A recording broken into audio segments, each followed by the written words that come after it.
Yes, Mzansi, welcome back. Your Feel Good Breakfast Show. And let me tell you, you're about to feel good. I can't even stop smiling just by being in his aura. Now, spending the last 2 years entertaining us on our screens is Dr. Riaad Moosa in the building. He's back by popular demand with his latest live national tour. I cannot wait. Now, back for the first time on stage after the pandemic started, the Comedy Doctor, by heading over to numerous cities, we will be heading to numerous cities, to give you your daily dose of laughter. So, ladies and gentlemen, let's give him a big, warm Expresso welcome! 15 minutes, Thank boss, you. around Thank the you. corner. Yeah, no. I love the hoodie. It's really cool. I'm trying my...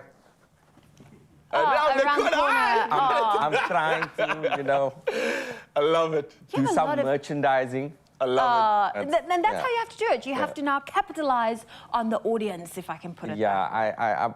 I'm having to change everything.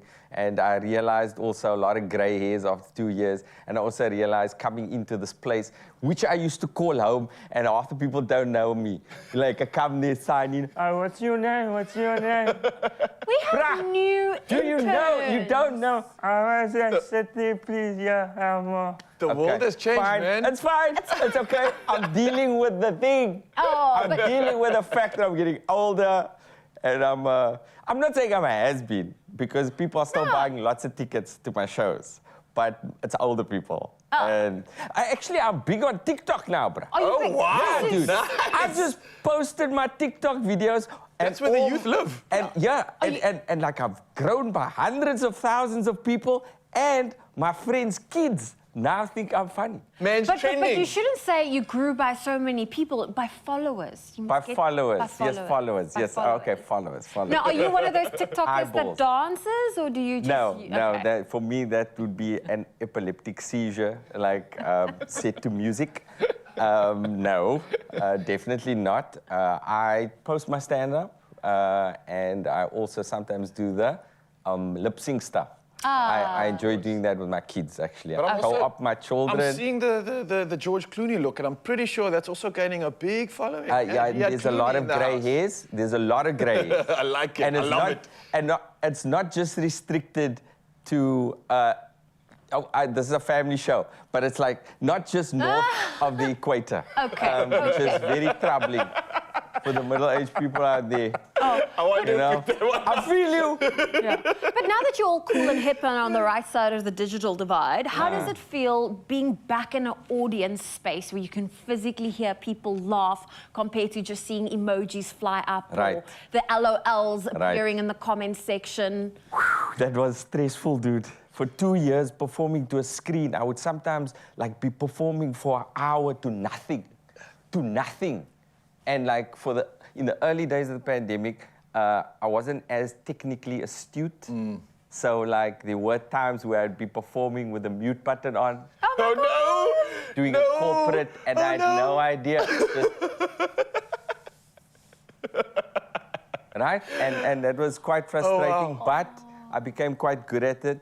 And I actually tried to start a virtual comedy club during the pandemic. The advantage of that was that I could get internationals to perform on stage with me. So I had people from India, people from the UK, people from America, and then they would join in the Zoom shows.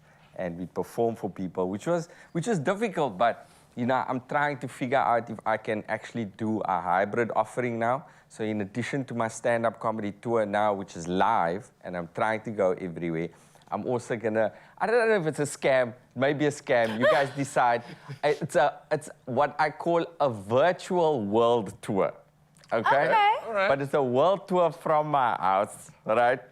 What I'm doing is I'm actually, you know, performing at different time zones. So I'm performing to cater to different time zones for all the different people. So, for example, I have a show for the United States, which would be at East Coast of the United States. I'm doing Singapore, Malaysia, China, because that's around the same time, Australia, New Zealand, the UK, Europe, and India.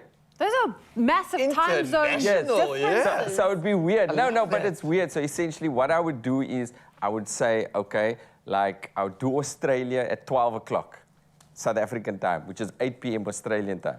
And then I do a live show in South Africa, and then 2 a.m. in the morning do a show for the Americans. Ah. And that's what I'm going to try. And so far, there's like 7 people have bought tickets, but that's 7 people.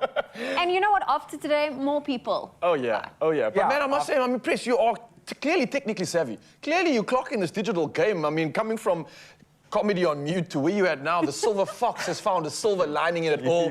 And I think we are all here for it. Yeah, I can't wait for you to just entertain us this morning. Of course, you're not going anywhere. You've got a live tour coming up, which I know everyone can expect nothing but laughter and the good medicine. But I believe you're also going to be heading to the kitchen. You've got something special prepared for us, right? Yeah. Look, let us not take up any more of your time because G-Man wants a piece of you too. But brother, thank you so much for being here this morning. It's been an absolutely honor to just obviously see your growth through this pandemic and see what you're still providing for people, which I think is essential at this time. And that's laughter and smiles. So thank you for that. But man's busy. He's going to be heading to the kitchen. We'll see him in just a bit.